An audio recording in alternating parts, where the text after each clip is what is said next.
বীর মুক্তিযোদ্ধা আনোয়ার হোসেন বুলুর গণসংযোগ অনুষ্ঠিত হয়েছে। নওগাঁ প্রতিনিধি কামাল উদ্দিন টগরের রিপোর্টে ক্যামেরায় শাহরি আহমেদ সাদিক।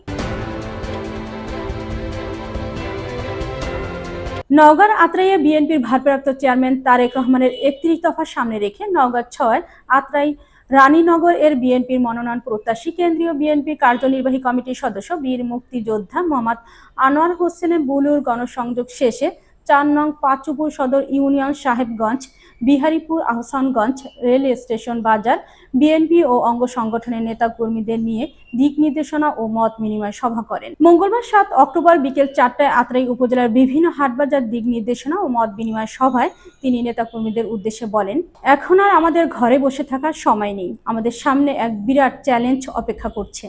দলের প্রতিটি নেতাকর্মীদের এক হয়ে প্রতিটি ঘরে ঘরে জননেতা তারেক রহমানের শুভেচ্ছা বার্তা ও ৩১ দফা পৌঁছে দিতে হবে। প্রতিটি ইউনিয়নের নেতৃবৃন্দের কাছে আমাদের অনুরোধ থাকবে, আপনারা প্রতিটি ওয়ার্ড থেকে নেতাকর্মীদের নিয়ে ৩-৪ সদস্যের একটি করে টিম তৈরি করুন এবং তাদেরকে পাঠিয়ে দিন প্রতিটি ঘরে ঘরে, প্রতিটি দুয়ারে দুয়ারে। এসব টিমকে আবার পর্যবেক্ষণ করার জন্য একটি মনিটরিং টিম তৈরি করুন। যে করেই হোক, যেভাবেই হোক, জননেতা তারেক রহমানের ৩১ দফা জনগণের কাছে পৌঁছে দিতে হবে। আমরা কোনো ব্যক্তির জন্য নয়, আমরা ধানের শীষের বিজয়ের জন্য কাজ করব।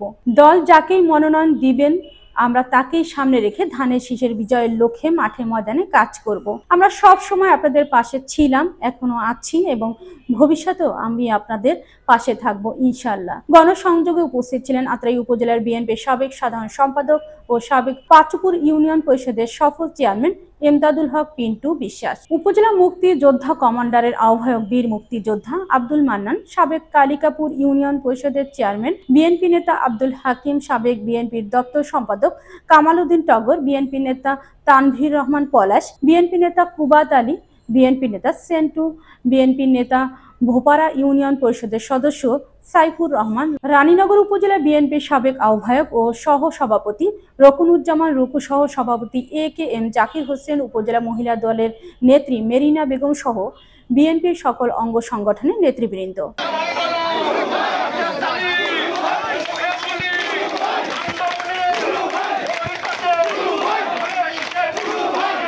নির্বাচনে আমি নিজেই অংশগ্রহণ করেছিলাম, বিএনপির মনোনীত প্রার্থী।